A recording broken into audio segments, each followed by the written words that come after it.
Hi guys, how are you doing? Sharon here, back with another War Within video. I got a few requests to record a dungeon run and do a full commentary or even do an Arcane Mage guide overall. And for this video today, I decided to do a full commentary on a Mists plus 10 run. We timed it 3 chests. I had a 98 lock, I think, yeah, 98 lock it was. I will do a commentary on how I play the key and also give you some tips and tricks to watch out, what to watch on as an Arcane Mage overall to improve your performance if you're feeling stuck or something else. And after the run, we will discuss or we will dive a little bit into the Warcraft logs and just check the main categories which you can, for example, compare yourself if you want to improve your gameplay overall. But first of all, let's dive into my gear setup. A lot of guys have been questioning me what I'm running and what stats I have. On this character, I have 27% haste, 23 crit, 22 mastery, and about 7% verse. I still have Spy Masters on normal, the normal version of Spy Masters. For now it is enough. Of course, the higher version, Heroic or even Mythic, would be better. But I have a lot of crafted stuff. I will just shift a few master stats or specific crit stats to verse for higher keys. That is for my overall gear in general. You also, of course, can check it out on warcraftlogs.io. The talents I played in this run specifically are this. This is a pretty common one. You just pick your same talent tree basically in every mythic dungeon. The only talents you swap out is diverted energy, for example, if you need a decurse like in Grip Patrol, or if you need a spell steal in like Necrotic Wake. I think it's called some with Nas, you know, the mob that does the Dark Shroud to remove the Dark Shroud. But that is pretty much the talent overall. Alright guys, as promised, starting commentary with the run. We send our mirror images, we do our basic burst rotation, we evocate, search into Touch of the Magi, and then consuming our nether precision stacks as fast as possible. You have to get a little bit lucky of clear casting procs, but yeah, this just depends on the situation. In this case, the pool died quite quickly. What I want to mention here, as you can see, what you also can do to try to improve your damage windows on just your small cooldown windows like Touch of the Magi, you want to save one clear casting proc for the next pack. Because I've sometimes run in this situation where I'm out of clear casting the whole Touch of the Magi window time. So sometimes I ended up not having one clear cast proc, and therefore our talent Magic Spark would be useless. And so for your just overall performance, try to always, if possible, take one clear casting proc to the next pack. So yeah, it's just basic focusing. You also want always be on your priority target as well. We just wait for a Touch of the Magi come back up. And as you can see here, I don't consume the clear casting procs before my Touch of the Magi comes up, because the more stacks from nether precision I can consume in the Touch of the Magi window for Splinter Storm procs, etc., is important for your overall performance. So here we just do a basic blast missile, or if we have proc, we also can barrage. And yeah, here I get another barrage proc, so I just spam barrage. I can orb to get back my 4 charges. And here I currently had no way to get my 4 Arcane charges back, so I just threw in 1 Arcane Blast.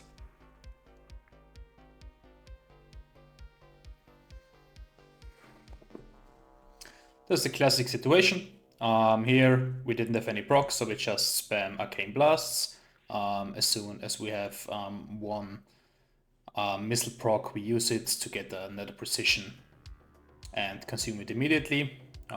Here our cooldowns come back up, so we do a burst rotation again. We evocate, search, touch of the Magi, and then throw out as many barrages with nether precision stacks as possible.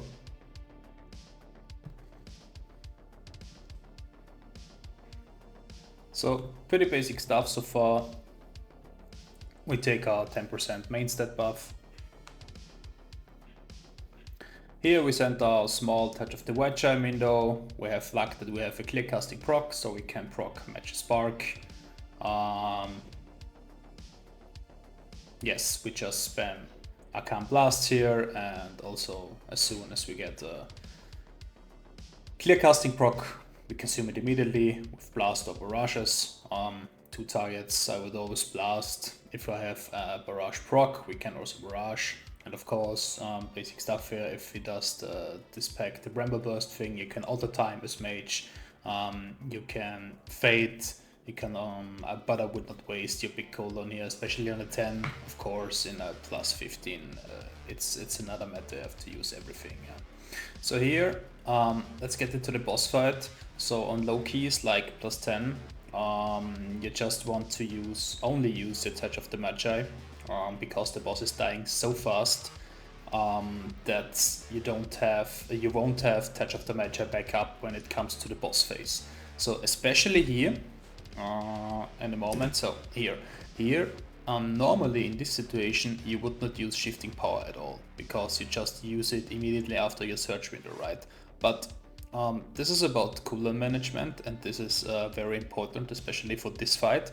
Here you can see the ad of the boss is dropping very low very fast, because the group does an overall very high damage and we're pretty much over geared for it. So to have touch of the Magi back up for the boss burst window, I use shifting power here.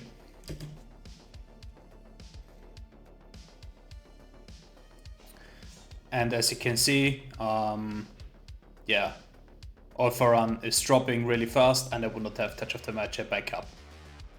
And here we do our standard, we proc our Spy Masters, we do search, we pot if available, of course, and then we do a just rotation, clear casting, blast, blast, barrage, clear casting, blast, blast, barrage, and so on and so on. You can change one Arcane Blast also with one barrage if you want. And yeah, as you can see, for example, I was over 4 million damage on this boss, so Arcane has pretty huge burst windows if played correctly.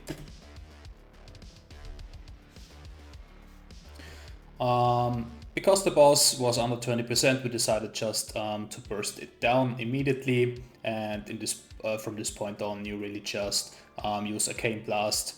Of course, if you have a missile proc, you use your missiles and then consume the 2 nether precision stacks.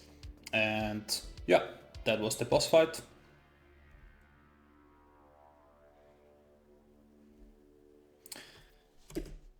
Also, you can see here I take one clear casting proc with me for the next touch of the Magi window. I just misplayed it, I think. I wasted a little bit time too long because this thing was a little buggy. I tried clicking it a few times, but it didn't work and my buff ran out. But anyway, I send it normally in higher keys, because these 2 mobs have a very high health pool. We would wait with our cooldown windows to align them up again. So I would wait the 20 seconds, for example, to get the really big cooldown ready for usage again. Normally you also would pull over the wall, you have a warlock or something, yeah, and then you wait for the bigger pull and you blast the packs anyway. But here, just because this run is so fast and I want to get my cooldowns as much out as possible, we just touch off the Magi here. As Mage, you can always fade the expel cast from the defenders. Sadly, just one time. I was the only range here in this group, so therefore, yeah, they always targeted me. Sad life sometimes, but you know, happened. And So now, as you can see, the mobs are dying, my main cooldowns are coming back up, and also my Touch of the Mage is coming back up in about 18 seconds, which is fine if the others are not really blasting. So I have my main cooldowns and Touch of the Mage again for the next pull.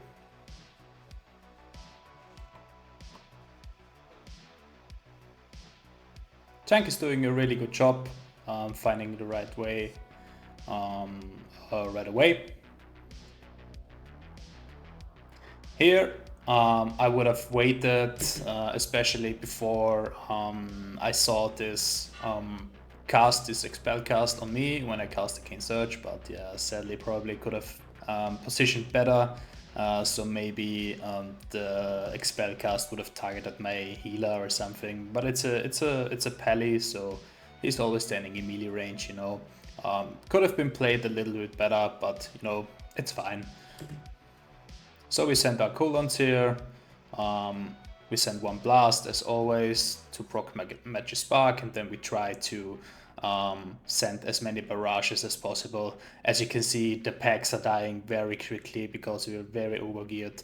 And yeah, watch now me immediately use shifting power after our major cooldowns window to immediately get our cooldowns window back up. So if you don't use shifting power at all, that's really a big mistake.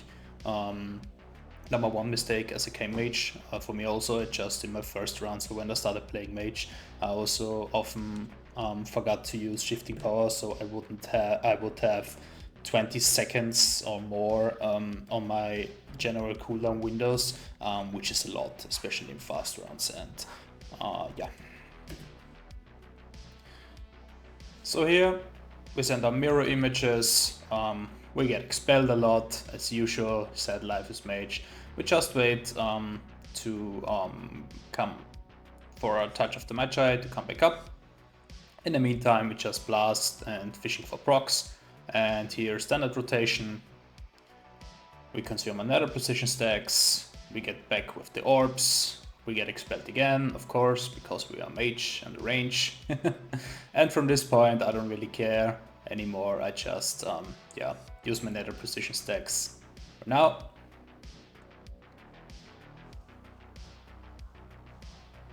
And if you manage your cooldown correctly, normally you will always have your cooldowns up at the same time, so you can always send them, because you're a burst class, keep that in mind. You're not doing consistent damage. I mean, if you want to do consistent damage, you need to play Frost, but this is more one trick approach. Yeah. So here, this is the big mob. We send out cooldowns, big cooldowns. We consume our stacks, we use a barrage, we blast, clear casting, blast, barrage, and so on, and so on, and so on.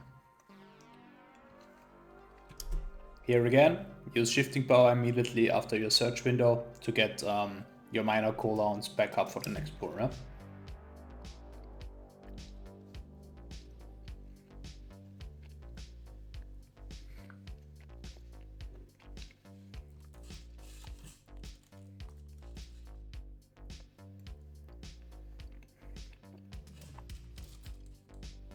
So here in this board, you should focus the Guardian. Of course, in hierarchies, you sends you to focus some Shaper, for example, if you have less kicks or something like that.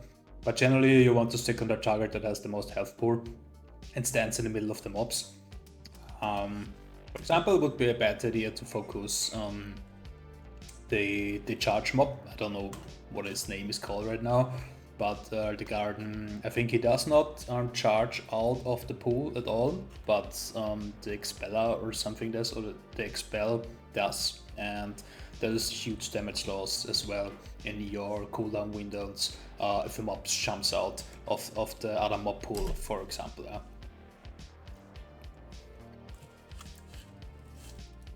So here, we don't have anything proc, we also don't have an op proc left, so we just spam Arcane Blasts until we get a clear casting proc, for example.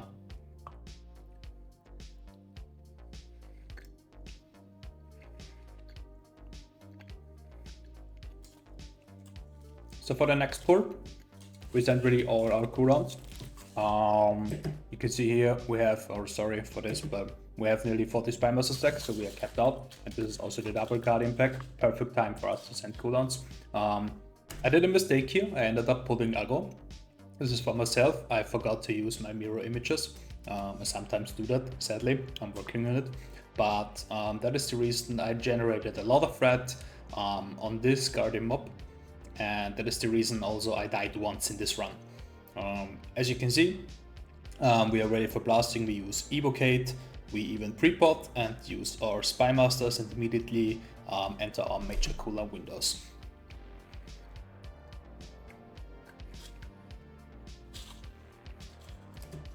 As you can see, we also had a time loop rock. So this is a short variant of Bloodlust. And yeah, I mean, this is amazing as well if you have if you send 40 stack Spy Masters and also have a time loop block, but that is just RNG, yeah. As you can see, I'm about to do 8 million DPS just on this pour. I ended up getting aggro now because I didn't send my mirror images. That was my mistake. Ended up dying. He battle ratsed me, but yeah, just gone. We did not lose any value because we just sent our major cooldowns with our Spy Masters, so the death doesn't really matter at all for us. It would have hurt a lot more if we have 40 Spy Master stacks, but in this case, yeah. And as you can see here, again, saving one clear casting proc for my touch of the match window. And now we enter the boss fight.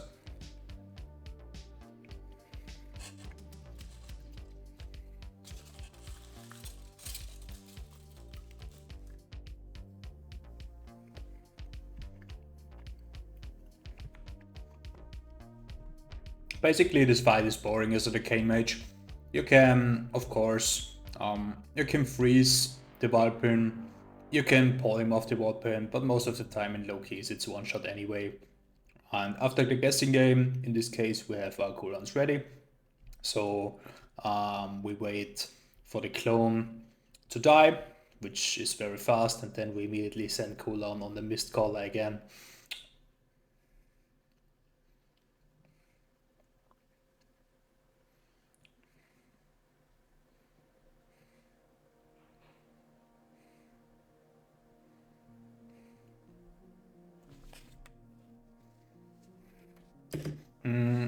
Just want to mention, keep an eye on my positioning here.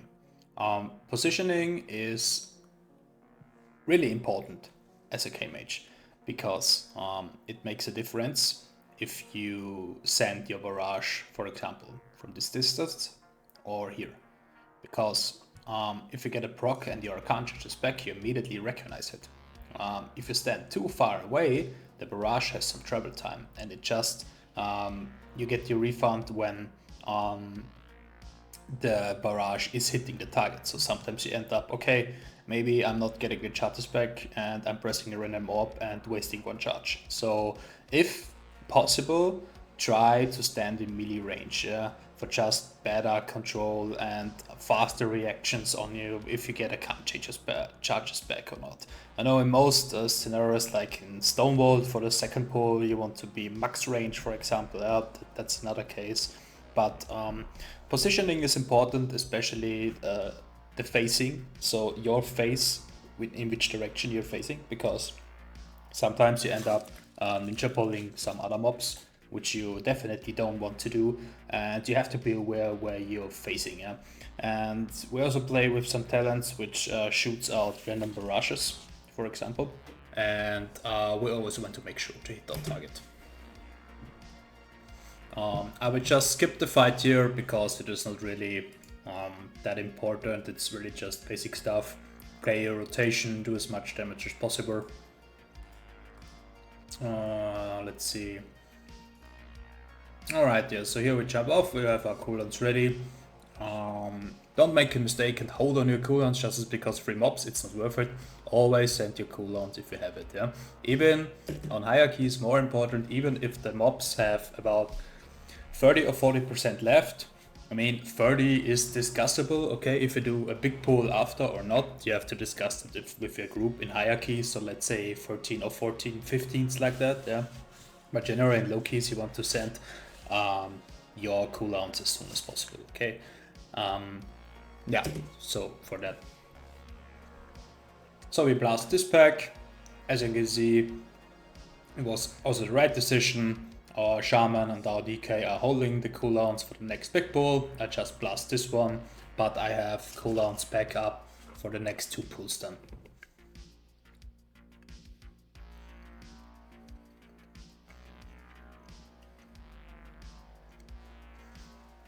Meanwhile, the tank is pulling.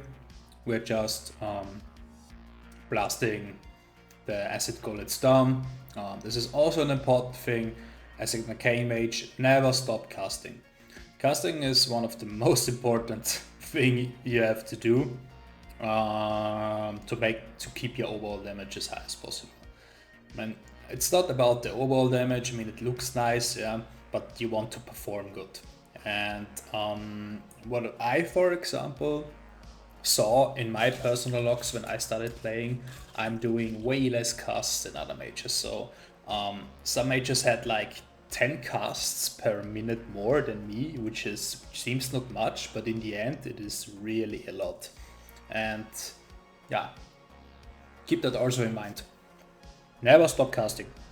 Even if the Arcane Blast feels useless, it is damage. It stacks up. And maybe you get a clear casting proc from it. And the more clear casting procs, the more nether precision stacks you can consume. And the more nether precision stacks you consume, the more splinter storm damage you will do. So it is just a ramp up thing, and everything amplifies everything. Yeah?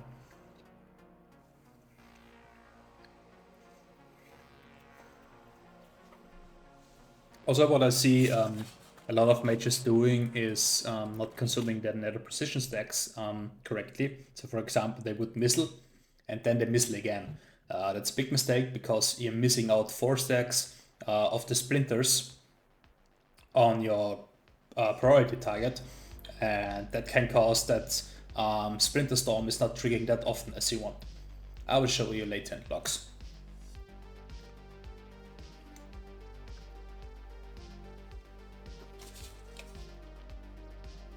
So here we have about 4 minutes 40 seconds left.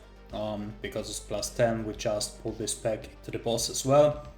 We blast it, and basically we think we have 1 or 2 minutes left from plus 3. So really a good run. So here I wait until it's all stacked up. I send the mirror images. Of course I pre-pot, then search, set of the Magi, blast, missile, and then because we have an AU situations, I try to barrage as much as possible. If it's just a boss, I would just blast, missile, barrage. Unfortunately, our heal dies here. Doesn't really matter too much on that key level. I just make sure everybody is fine and using the mass barrier for everybody, and also the consuming part of the boss was coming up. So here I try to align with the group again. In hierarchies, you would stack up and run in one direction together because you're running out of space. Here we enter our small cooldown windows. As you can see, I just used one clear casting for the touch of the Magi window, and therefore our damage is just better.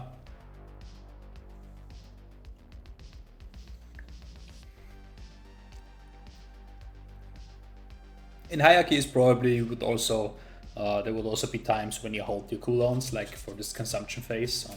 I think on plus 16 or 17. Always one DPS has to have their major cooldowns ready.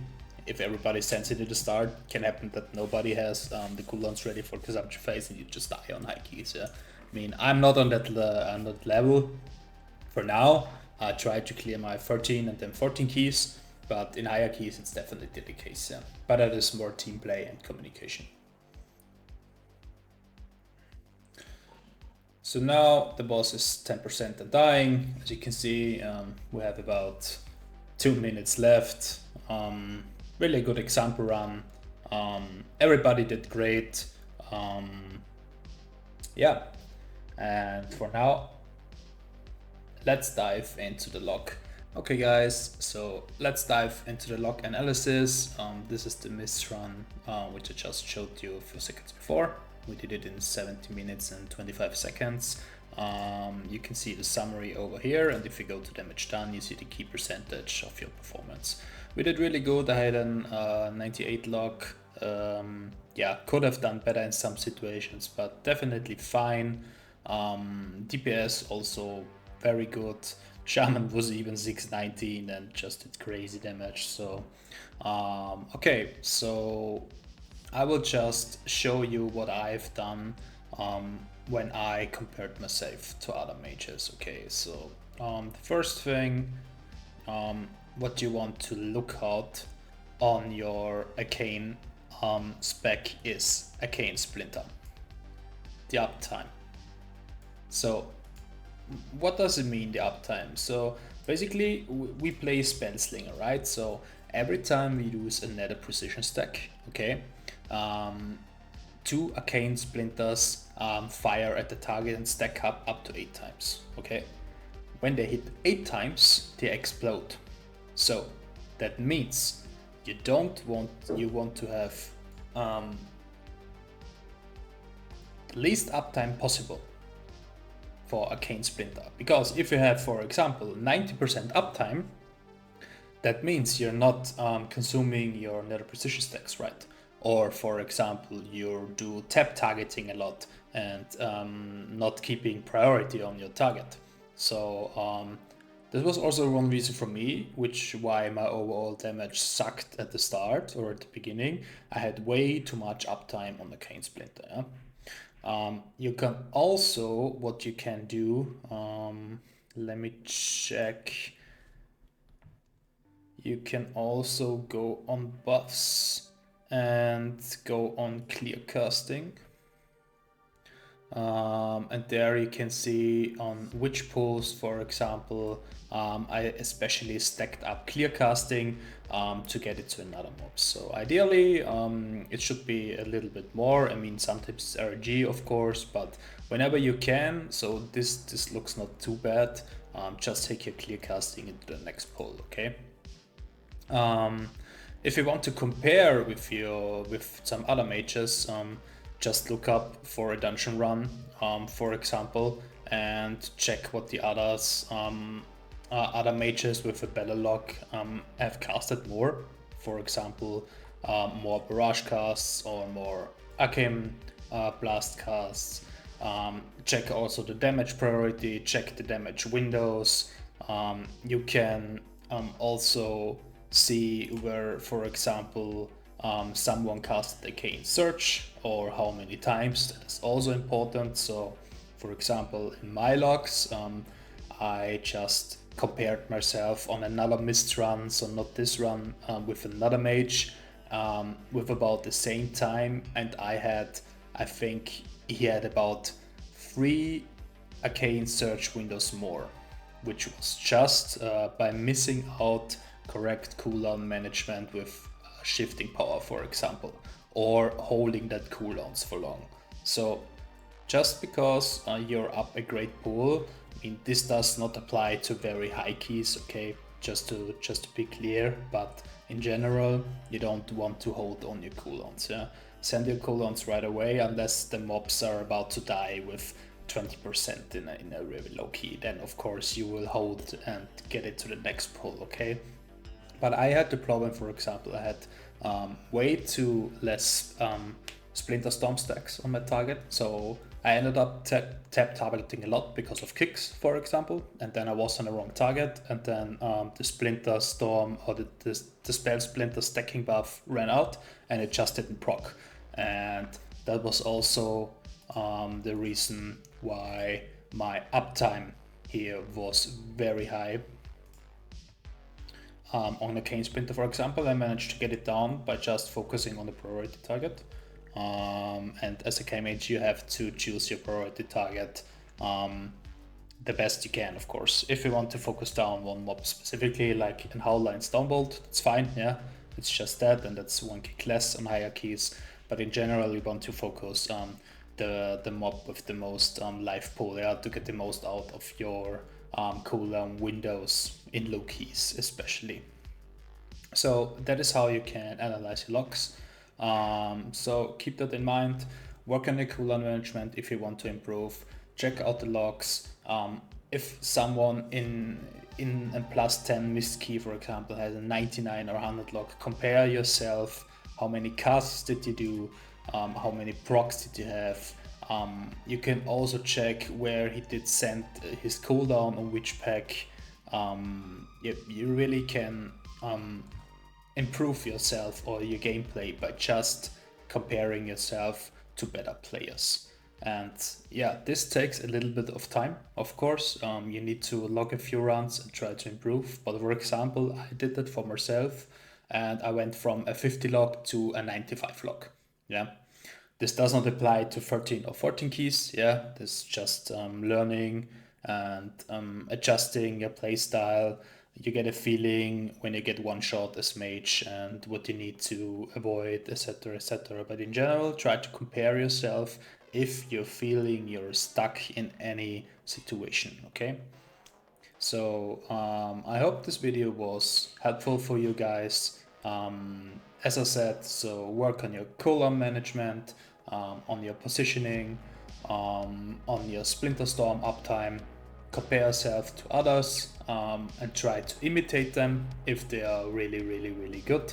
For example, there are top mages which are doing 100 logs, which is really perfect playstyle, which is really hard in my opinion, but there are some people that do that. You can also compare yourself to them. Okay, so again, I hope this was helpful. If you have any feedback or comments, please use the comment section. Of course, if you like my content, please make sure to leave a like and subscribe to the channel. We'll upload more content in the future. And for now, thank you and cheers.